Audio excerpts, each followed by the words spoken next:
قال رسول الله صلى الله عليه وسلم مفتاح الصلاة الطهور.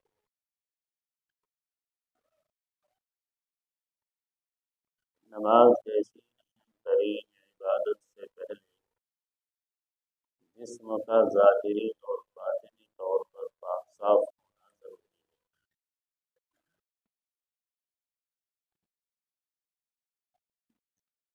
کچھ ناپاکی وضو کے ذریعے حاصل ہوتی ہے اور کچھ ناپاکی غسل کے ذریعے حاصل ہوتی ہے۔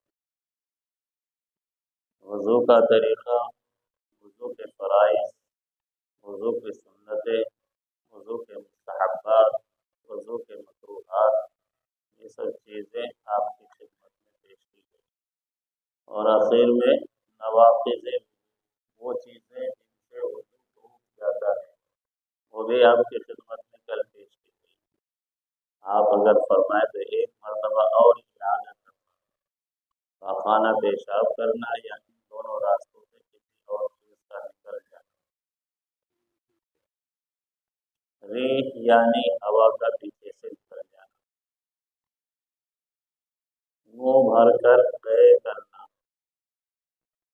بیماری یا کسی وجہ سے بے ہوش ہو جانا، ٹیک یا سہارا لگا کر سو جانا، اس طرح کہ اگر وہ سہارا ہٹا لیا جائے تو اس کی سرین ہٹ جائے، اپنی جگہ سے وہ لڑک جائے، تو یہ سونا بھی ناقض ہے۔ دیوانہ یعنی پاگل ہو جانا، اور نماز میں قہقہا لگا کر کھلکھلا کر ہنسنا، یہ ساری چیزیں ناقض ہیں۔ نماز ٹوٹ جائے گی تو وضو بھی ٹوٹ جائے گا، پھر اثر وضو کرنا۔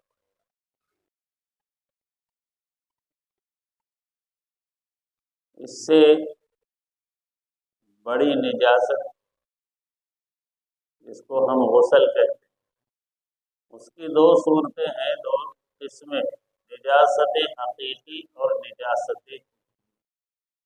بدن کے کسی حصے پر پاخانہ لگ گیا، پیشاب لگ گیا، یا کوئی ناپاک چیز لگ گئی، وہ آپ کو ظاہر طور پر نظر آ رہی ہے تو اس کو نجاست حقیقی کہتے ہیں۔ جو حقیقت میں نظر آ رہی ہو، دیکھنے میں آ رہی ہو، تو ایسی نجاست کو نجاست حقیقی کہتے ہیں۔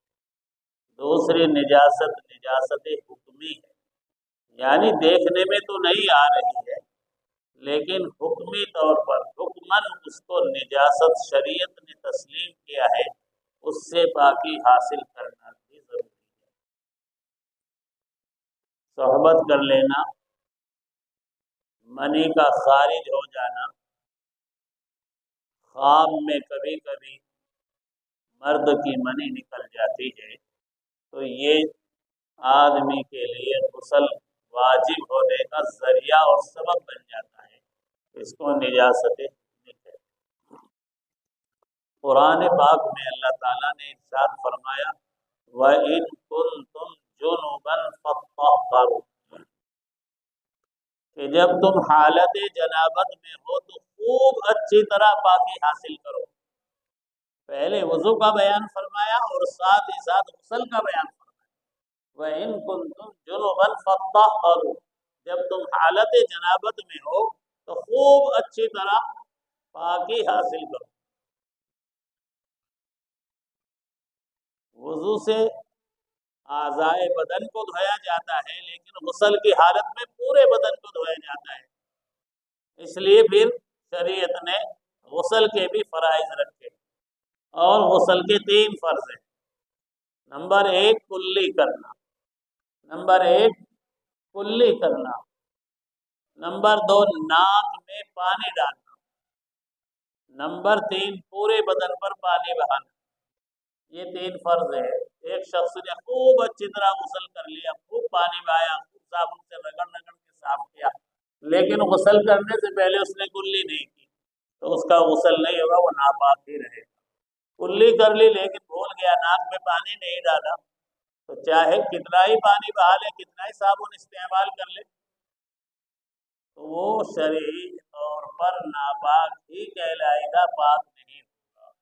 اس لیے سب سے پہلے غسل کی سنتیں بھی ہیں کہ سب سے پہلے دونوں ہاتھ گٹوں تک اچھی طرح دھو لیں، پھر بدن کے جس حصے پر ناپاکی لگی ہو اس حصے کو صاف کریں، بدن کے جس حصے پر ناپاکی لگی ہو اس حصے کو اچھی طریقے سے صاف کر لیں۔ انسان کا عضو ہے تو اچھی طرح صاف کر لیں، دھو لیں، پھر مکمل وضو کریں۔ جیسے آپ نماز کے لیے وضو کرتے ہیں اس طرح مکمل طور پر آپ وضو کر لیں۔ جب آپ وضو کریں گے تو وضو میں آپ کی 2 فرض بھی ادا ہو جائیں گے، کلی کرنا اور ناک میں پانی ڈالنا۔ تو یہ 2 فرض آپ کے وضو کے ذریعے حاصل ہو جائیں گے۔ اگر آپ اس سنت پر عمل کریں گے تو کبھی ان 2 فرائض کو نہیں چھوڑ پائیں گے۔ جب وضو کریں گے تو کلی بھی کریں گے، ناک میں پانی بھی ڈالیں گے، ناک میں پانی ڈالیں گے، کلی کریں گے تو آپ کے 2 فرض ادا ہو گئے، اور مکمل وضو کیا، یہ ایک سنت ادا ہو گئی، وضو کا ثواب بھی آپ کو مل گیا۔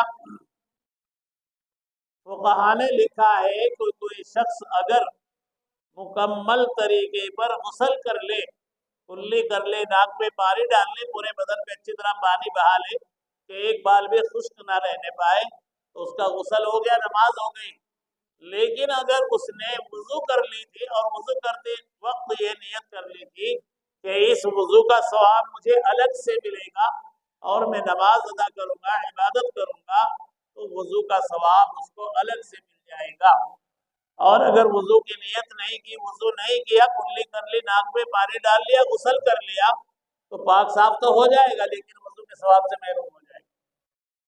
اور وضو کا ثواب کتنا ہے وہ میں بیان کر چکا ہوں کہ اللہ کے نبی علیہ السلام نے فرمایا کہ میری امت کے افراد قیامت کے دن جب میرے سامنے آئیں گے تو ان کے اعضائے وضو جو ہے 14ویں رات کے چاند کی مانند چمک رہے ہوں گے، میں ان کو دیکھ کر پہچان لوں گا۔ اب تم میں جو شخص چاہے کہ اس کے اعضاء خوب روشن اور چمکدار ہو تو اسے چاہیے کہ وہ اپنی چمکداری اور روشنی کو بڑھائے اور بڑھائے اس طرح کہ اچھی طرح وضو کرے۔ تو وضو کی اتنی بڑی فضیلتیں ہیں، کئی دن تک مسلسل اس پر ہم نے شرعی اعتبار سے بھی، اخلاقی اعتبار سے بھی، عقلی اعتبار سے بھی، حکمت اور مصلحت کے اعتبار سے بھی گفتگو کی ہے تاکہ یہ بات ذہن کے قریب ہو جائے۔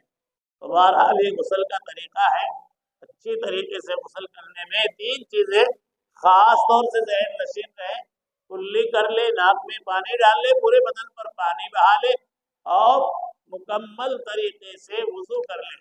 جب آپ وضو کریں گے تو 2 فرض بھی ادا ہو جائیں گے، صرف بدن پر پانی ڈالنا رہ جائے گا، اس کو آخر میں آپ ڈال لیں۔ تو اس طریقے سے آپ کا وضو مکمل ہو جائے گا، غسل بھی ہو جائے گا اور وضو کا ساتھ ساتھ ثواب بھی مل جائے گا۔ اللہ تعالیٰ ہمیں سمجھ